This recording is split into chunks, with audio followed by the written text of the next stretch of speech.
ça. Donc je me pisse dessus en live. Je crie. Ah, et là, quelqu'un ici s'est déjà fait frapper par la foudre. Oh, la question, elle est pas là. Parce qu'il y a 100% de chance que ça fasse moins mal que se faire mordre la bite par un bourdon. Et oui, parce qu'un bourdon, ça mord. Mais non. Ça mord quand il sent qu'il a peur. Ah. Moi, je fais peur, moi, à 8 ans. Bah, vu que ta bite, c'est un bras d'enfant. Il a ressenti, ouais, peut-être.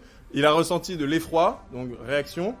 Hop là, ça mord. Hyper vite. La douleur, je vous disais, ça fait hyper mal. On en a parlé, j'ai fait un petit peu de rugby. Malheureusement, je me suis beaucoup blessé dans la vie. Ça, c'est top 1 douleur. C'est vraiment top 1 douleur. La douleur est telle que je m'évanouis. Je me relève. Je suis incapable de vous dire combien de temps... Je peux pas vous dire combien de temps je me suis évanoui, c'est pas possible, tu vois. Et je sens une vive douleur dans le sud de mon corps, quoi. Dans le sud. Et puis je baisse le regard. C'est quand même marrant parce que j'avais pas du tout le souvenir d'avoir ramené un ballon de rugby violet avec moi, en fait. Parce que ça a carrément gonflé, le truc. C'est plus du tout un jeune pénis de 8 ans. C'est un ballon du top 14, voilà. Donc ça va peut-être prédestiner à, je sais pas, me lancer dans le rugby par la suite. Ton gland était gonflé? Le tout, c'est vraiment, c'est un tout. Mais c'est un truc de ouf, je te parle d'un ballon, là. Ça n'a jamais été aussi gros depuis, d'ailleurs. Là, le monde s'arrête, parce que c'est pas censé tomber malade, ce genre de truc. Je suis terrifié, mais à pleurer.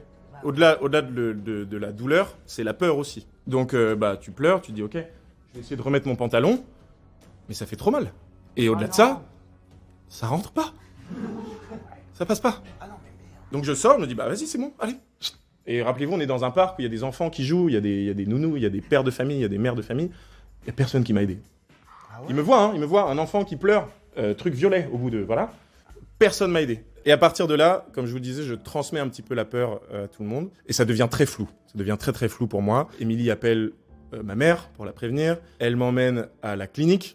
Comment ils m'ont soigné, j'ai demandé à ma mère il y a 2 jours pour l'histoire. Elle pense qu'ils ont mis une espèce de crème de cortisone pour que ça dégonfle, quoi. J'imagine qu'à un moment ça a commencé à dégonfler et tout est rentré dans l'ordre. Je vous rassure maintenant. Mais montre-nous, écoute, on va voir. On a vraiment pas le choix les meufs, non? Tout est rentré dans l'ordre. Il y a eu un oh oui.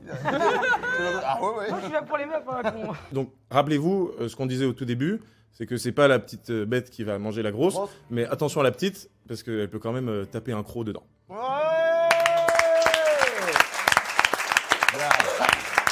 Bravo.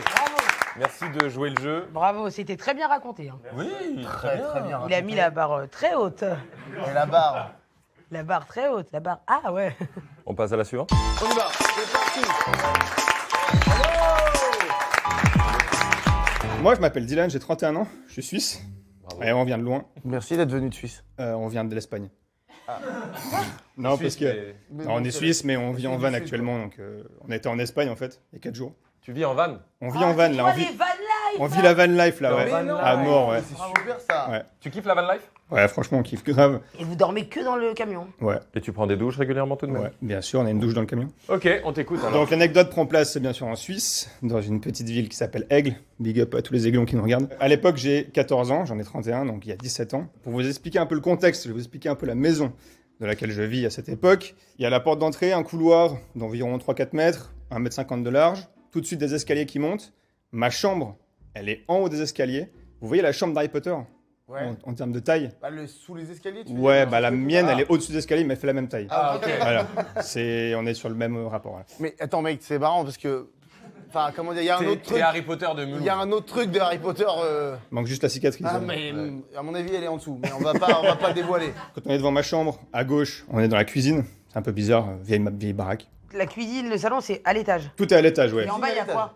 C'est rien, il y a juste une cave, buanderie, mais il n'y a rien. Tout se passe à l'étage, petit escalier, et on est devant ma chambre et cuisine. À l'époque, on a un chien qui est extrêmement peureux, un border collie qui aboie pour rien, mais qui est super chou. Il attaque personne, mais voilà, elle est tellement peureuse, sa place, c'est sous le canapé.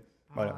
Et au moindre truc, elle aboie pour rien, vraiment pour rien du tout. Donc voilà, le décor est posé. C'est un vendredi soir, je suis tout seul à la maison. Mes parents sont divorcés, donc mon père n'est pas à la maison, mais il vit dans la même ville à quelques minutes. Ma mère est à un repas d'entreprise avec ses collègues, et mon frère est tout simplement chez sa copine. T'es solo chez toi à 14 ans. Je suis solo, 14 ans, je me tape mon meilleur film jusqu'à minuit, 1h du mat devant la télé, et là, je vais me coucher, tranquille, et la porte d'entrée qui s'ouvre, je me dis, ça y est, maman est rentrée du repas, et là, normalement, ma mère, elle laissait tomber